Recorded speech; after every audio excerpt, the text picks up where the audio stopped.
que a esta jornada más o menos nos repartimos las tareas. Yo en mi caso particular voy a hablar de un caso, como mostrando una situación particular, tratando de traer acá al Senado, a la ciudad de Buenos Aires, cuál es la realidad de un pueblo agrícola, la siguiente, esa misma, como es el Monte Maíz, que es un pueblo de la zona de Córdoba que tiene mayores rendimientos. La tierra es la tierra más rica que produce más quintales de trigo y más quintales de soja y de maíz por año, donde una hectárea vale $25.000 y donde hay una población de 8.000 habitantes que vive en un clima de prosperidad muy importante, que es lo que se ve, ¿no? Que se ve en los medios, que se piensa que pasa en el interior agrícola en Buenos Aires o en los medios.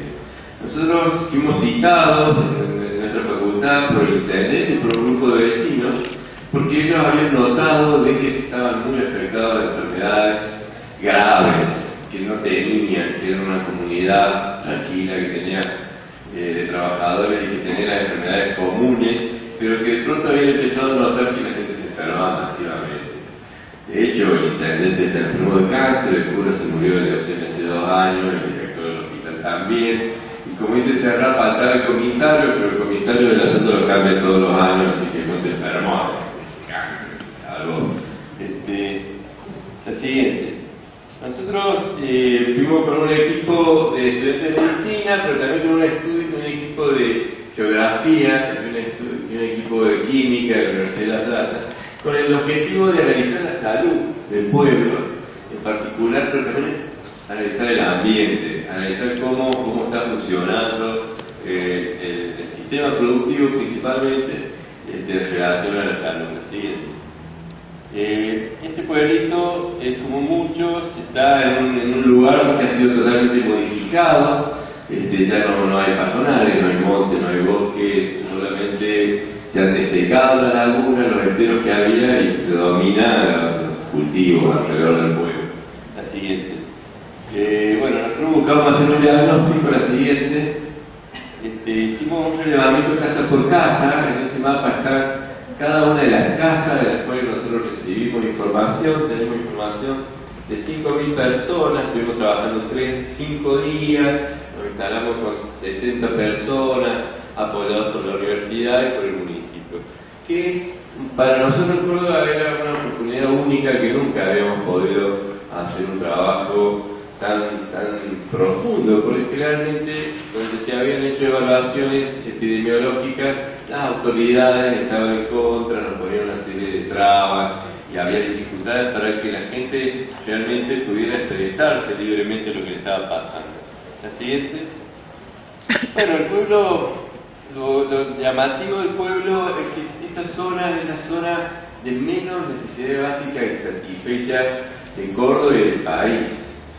Digamos, había una tasa de desocupación del 3%, hay 2 fábricas metalúrgicas muy fuertes que nosotros identificamos 300 familias que están vinculadas a las fábricas metalúrgicas, y después encontramos 270 familias de productores, de peones rurales, de agrónomos, de miembros de las empresas de servicio, los contratistas que se llaman, y conformaron un grupo de familias vinculadas directamente al campo. La siguiente.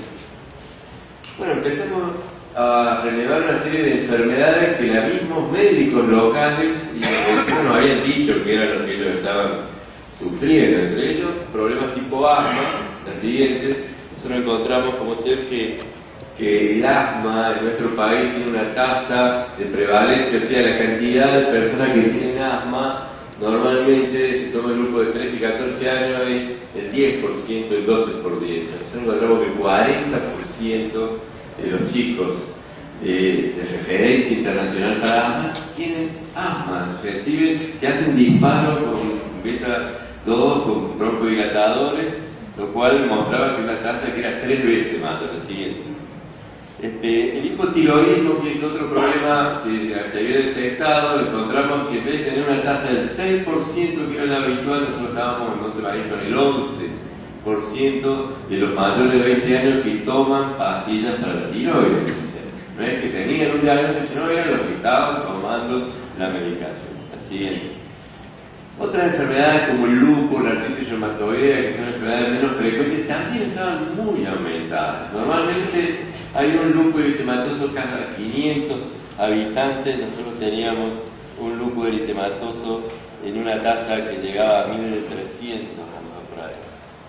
O sea que era mucho más frecuente. Perdón, era en Estados Unidos uno cada 1300, nosotros teníamos uno cada 500 habitantes, un lupus eritematoso. La siguiente. Los problemas vinculados a los niños con malformaciones también es un problema llamativo. Nosotros revisamos, preguntamos a las familias si tenían niños que habían nacido con malformaciones en los últimos 10 años y nos encontramos que estaban vivos. Nos encontramos que había un 3% de niños que estaban vivos con malformaciones y normalmente la tasa es de 1,6, sin contar los muertos, o sea que probablemente la tasa verdadera sea del 5%, o sea que el doble o el triple la cantidad de niños malformados que nosotros vemos. Son observaciones que nosotros tenemos a diario. Yo soy médico neonatólogo, trabajo en una terapia de neonatología en nuestra universidad, que recibimos permanentemente niños malformados que vienen de los pueblos, y estas niñas no venían hace 10 años, no teníamos este problema. Otro problema es que las mujeres pierden sus embarazos en una tasa muy alta. Mujeres en edad reproductiva, sanas, que quieren tener hijos, no quedan embarazadas o pierden el embarazo a poco tiempo de tener el diagnóstico de embarazo. Una tasa que era del 10%, cuando normalmente, por un estudio que hizo el Ministerio de Salud de la Nación en 2006, solamente el 3% de las mujeres pierden su embarazo de forma espontánea. Nosotros teníamos 3 veces más. La siguiente. Las malformaciones que nosotros encontramos, como les decía antes, se han visto en otras crónicas de otros lugares, en Tucumán, en Santa Fe, en Misiones, en todos lugares donde realmente el contexto era la alta exposición al agrotóxico de la familia de la madre. ¿Sí? Inclusive este dato lo quería traer porque es un dato oficial de una comisión que se llama la Comisión en la Cámara de Diputados de Resistencia en el Chaco, que revisaron los registros del Hospital de Maternidad del Chaco y encontraron que venían aumentando la cantidad de niños con malformaciones de una manera que era similar a la manera que aumentaba la cantidad de hectáreas sembradas de soja y desmontadas, por lo tanto fumigadas. En la misma medida que aumentaban año a año la cantidad de niños con malformación en el Chaco, mostrando una relación dosis-respuesta muy significativa. El Ministerio de Salud, que tendría que ser auditado, espero que lo audite bien Andrew Cook, tiene un registro de malformaciones que se creó en el año 2010 cuando nosotros empezamos a denunciar que esto estaba pasando, porque no se registraban los niños con malformaciones en este país. Y publicaron hace poco de que en Argentina las malformaciones totales son 1,68% y que no han aumentado, ¿no? Que cada 100 nacimientos hay menos de 2 chicos que nacen con malformaciones. Pero cuando revisamos los datos que había mandado Córdoba, nos encontramos que los datos de Córdoba, de la ciudad de Córdoba, estaban más de la mitad de los niños malformados que eran del interior. Los sacaban del interior, los ponían en el universo de mujeres que habían parido. La ciudad de Córdoba se diluían en 2000 y pico de nacimientos y desaparecían como ser de Montemaíz o de cualquier pueblito donde habían nacido, donde había quedado embarazada esa mujer y por lo tanto había sufrido las mutaciones que le habían llegado a la malformación. Decía cómo estadísticamente el gobierno no solamente no hace nada, sino que hay acciones tendientes a ocultar esta información. Ustedes lo saben porque lo hemos discutido en la Sociedad Argentina de Pediatría duramente con los pediatras que han sido cómplices de estas maniobras. La siguiente. Hay mucha información científica que muestra que lo que nosotros vemos es cierto, que se ve en todas partes del mundo donde hay exposición agroquímica. La siguiente. El cáncer es el problema más grave del Monte Maíz. Si bien tiene otros problemas, pero como se ve, el año 2014, el año pasado, nosotros le preguntamos a los vecinos quién tenía diagnóstico de cáncer en el último año, entre enero y octubre, ni siquiera en todo el año, en 10 meses. Encontramos que 35 personas tenían diagnóstico de cáncer, cuando según Instituto de Cáncer Mundial, el Ministerio de Salud o el Ministerio de Córdoba, en esa población se esperaban 11 casos de cáncer. Entonces nosotros teníamos 35. También esto se ve en la tasa de incidencia, pero para que quede más simple y más entendible para la gente que vamos a ver una tasa por 100.000, lo real es que esa población tenía que tener 11 nuevos enfermos de cáncer, que son los que podemos tener cualquiera de nosotros porque nos pasó y no nos pudimos defender y desarrollamos un cáncer. Pero en vez de tener 11 tenían 35, 24 que no eran explicables de otra manera de que algo está pasando en ese pueblo y que les genera el cáncer. Esos eran los nuevos casos de cáncer. Cuando vimos los casos de cáncer vivos, que estaban enfermos con diagnóstico en los últimos 5 años, también vimos que la tasa triplicaba la tasa de la ciudad de Córdoba. La siguiente. Cuando vimos estos datos son muy parecidos a los datos que tiene Damián en pueblos de Santa Fe, que él les va a mostrar después, o sea que muestra que lo que mismo que veíamos nosotros está viendo en Santa Fe en contextos similares. O sea, nosotros no estamos viendo algo raro, extraño que está pasando, sino que hay toda una situación general. La siguiente. Pero nosotros no solamente estudiamos las enfermedades y las marcamos en el mapa, sino que también en el mapa hicimos un relevamiento del ambiente y pudimos detectar cómo era la dinámica ambiental de este pueblo. La siguiente. La siguiente. Esto es Barrio Ituzaingó, pero pasemos a hablar porque si no, no vamos a tener mucho tiempo. La siguiente. La siguiente. La siguiente. Este mapa muestra cómo es un mapa oficial del Ministerio, el de la izquierda, que muestra los lugares donde más se siembra soja en nuestro país, los departamentos que tienen mayores cantidades de hectáreas sembradas de soja, y a la derecha se ve el mapa de la mortalidad de cáncer con los datos del Ministerio de Salud de Córdoba y de Santa Fe. O sea, son datos oficiales de las provincias que muestran que en la zona de mayor producción de soja la gente se muere como primera causa de cáncer y notablemente mucho más frecuente que en los otros departamentos de estas provincias. La siguiente. Bueno, les decía, estos son los datos de salud. ¿Y el ambiente cómo es? Esto es Montemaíz. La siguiente. Nosotros vimos que Montemaíz tiene un área de 60.000 hectáreas, donde es la área rural de influencia. Esa área se cultiva con esa relación según los datos oficiales.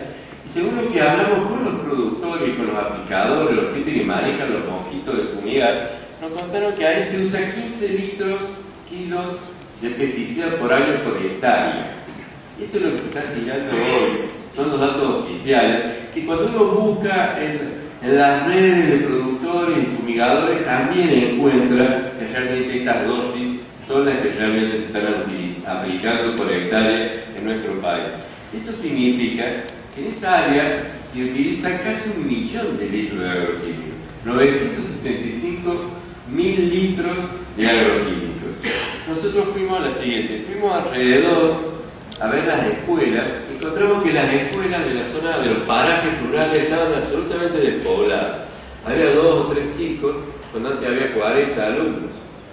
Todas las familias que vivían en el campo, ex productores o peores rurales, se habían ido a vivir al pueblo. Se habían llevado con ellos sus equipamientos, sus camiones, habían hecho galpones en el interior del pueblo y ahí está concentrado la siguiente. Una enorme cantidad de pesticidas que se concentran en el pueblo. O sea, este casi 1 millón de litros de agroquímicos que se tira a las 60.000 hectáreas entra y sale del pueblo de Montemaíz anterior.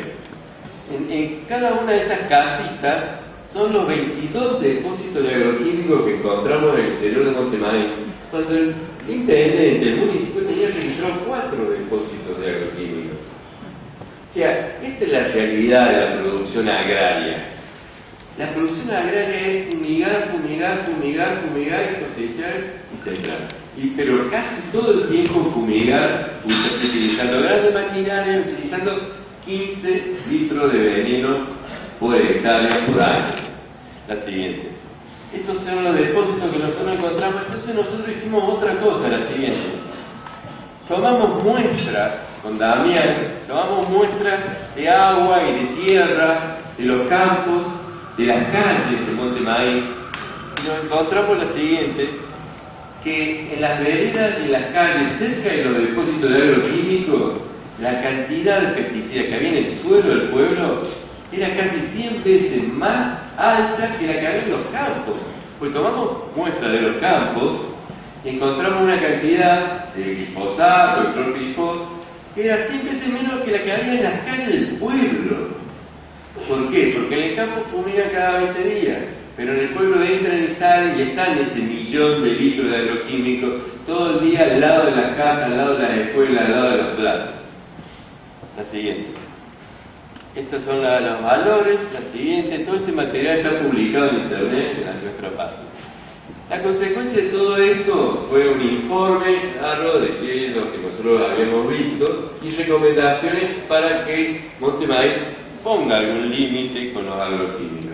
Los agroquímicos son agrotóxicos. Nosotros somos médicos y lo vemos de la salud. Las personas no tienen que ver de la salud y de la vida. Los agrónomos del agronegocio, la gente vinculada al agronegocio lo ve como agroquímicos, no como agrotóxicos, porque les sirve para su negocio. Pero la gente que vive en los lugares tiene que saber que los agrotóxicos son tóxicos y que enferman. Y ya hay suficiente prueba, no hay dudas, no tenemos que invocar el principio de precautorio, sino que tenemos pruebas concluyentes de que esto es así, de que los agroquímicos, los agrotóxicos producen cáncer. Finalmente Montemaíz aprobó una ordenanza sacando todos los depósitos del pueblo, armando un polo agrotóxico fuera del pueblo, prohibiendo que entren los mosquitos, impidiendo que fumiguen alrededor del pueblo, así una serie de medidas que fueron aprobadas por todos los concejales, inclusive los del PRO, inclusive los ojeros, que eran parte del Frente para la Victoria, que también tenían sus campos, todos votaron a favor de una ordenanza que era al servicio de todos y aunque iba en contra de los intereses comerciales de algunos. O sea, este tema no se ve, divide, pero cuando logramos ponerlo sobre la mesa y logramos que se empujen los principios, que son los que tienen que organizar nuestra vida en la sociedad, como los principios principales, y ahí se empieza a ver que todos podemos estar de nuestro lado y que algunos pueden dejar de ganar tanto dinero y no envenenarse tanto. La siguiente. Bueno, la siguiente, no quiero hablar de más. Esto quería reafirmar para cerrar. Las pruebas científicas de glifosato han demostrado por parte de nuestros investigadores, hay 13 investigaciones que son citadas por el Instituto, la Agencia Internacional de Investigación del Cáncer, que determinó que el glifosato produce cáncer. Esta agencia realizó 400 papers, de los cuales 13 eran producidos por nuestros investigadores del CONICET, entre ellos Andrés Carrasco, y 3 grupos más de acá de Buenos Aires y otro del interior del país. Estos estudios muestran cómo el glifosato produce ruptura de las cadenas de ADN. La ruptura de la cadena de ADN, donde está el mensaje genético, el código con la información genética, puede ser reparado. Nosotros muchas veces sufrimos ruptura de las cadenas espontáneamente y las reparamos, ¿no? Y si no se puede reparar, la célula se autodestruye y no pasa nada. Pero cuando no se puede reparar o no se puede destruir una célula que está muy alterada, y esa célula persiste y su lectura del mensaje del ADN está alterado y es otro, esa célula se convierte en una célula mutante en nuestro propio cuerpo, y cuando logra empezar a reproducirse nos invade, y es una célula nuestra que se ha convertido en un mutante que nos invade y nos mata, y es el cáncer. Esos son los mecanismos biológicos del cáncer. Está demostrado absolutamente que el glifosato produce esta lesión, y nosotros tenemos visto absolutamente que la gente en contacto con el glifosato tiene más cáncer. Entonces, estas pruebas son muy claras. No todas las personas en contacto con el glifosato van a desarrollar cáncer, como no todas las personas que fuman van a desarrollar un cáncer de pulmón, porque mucha gente puede fumar hasta la vejez y morirse de alguna otra cosa, porque tiene individualmente la capacidad de defenderse de la toxicidad del cigarrillo. Igual que con el glifosato, muchos productores nos dicen: yo fumigo toda la vida y nunca me pasó nada. Sin embargo, Montemaíz, yo le hacía mención a 270 familias que nosotros identificamos como vinculadas al campo, y esas 270 familias tenían 3,4 veces más cáncer que el resto de la familia de Montemaíz. Todo Montemaíz tiene más cáncer que la ciudad de Córdoba, pero el núcleo, el colectivo de gente vinculada al campo, los agrónomos, tienen más cáncer en su familia que ellos individualmente, y ellos lo saben. Y lo saben porque muchos de ellos nos lo han dicho, nos lo han comentado, de hecho la información surgió de ellos mismos. Bueno, la siguiente.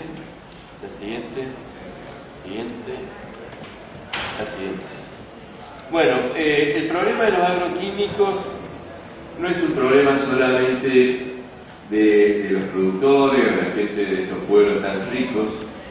En la zona donde se ha ido expandiendo, si ustedes ven hacia el norte, esa zona de Tucumán, Santiago del Estero, Chacos, el este de Salta, hay población originaria, está siendo masacrada actualmente. No son chacareros que se adquirieron al modelo de Monsanto, son sociedades anónimas y pools de siembra que se apropian de enormes extensiones de tierra, desmontan absolutamente todo el monte, y cuando desmontan aparece abajo 4 o 5 comunidades de Huichillo, de Com, que estaban ahí viviendo hace 500 años, que nadie jodía, pero ahora joden, porque se lo ve, va alguna gente, le saca fotos, aparecen en el diario, todos decimos que son asesinos. Lo están exterminando como a los sirios en esta zona con la fumigación. El efecto es a todas las poblaciones. Los peores rurales son los más damnificados en las zonas agrarias.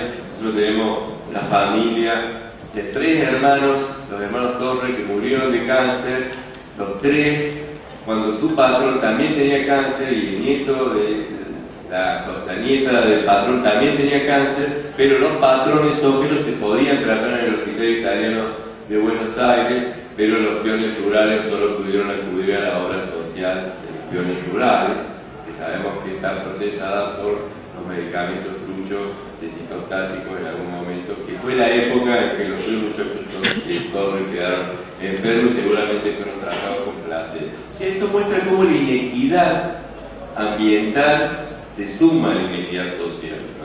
O sea, esto no es solamente un problema de contaminación, no es que ahora estamos en una moda verde y hemos abandonado las luchas sociales. Estamos en la lucha social y histórica, y estas son las luchas sociales de derechos humanos de nuestro pueblo que sigue resistiendo. Para terminar, hoy el Tribunal Superior de Justicia de Córdoba reafirmó el fallo que nosotros habíamos logrado condenando a los ojeros de Barrio Ituzaingó, y confirmó la sentencia,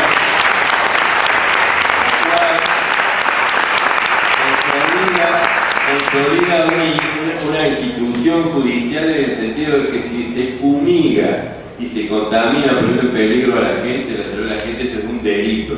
Porque hasta ahora teníamos todo un marco donde supuestamente estaba puesta en una actividad absolutamente ilícita, pero en la Argentina hay leyes suficientes como la ley de residuos peligrosos y el Código Penal que nos permitió impedir que siguieran envenenando a nuestros pacientes de Barrio Ituzaingó. Muchas gracias y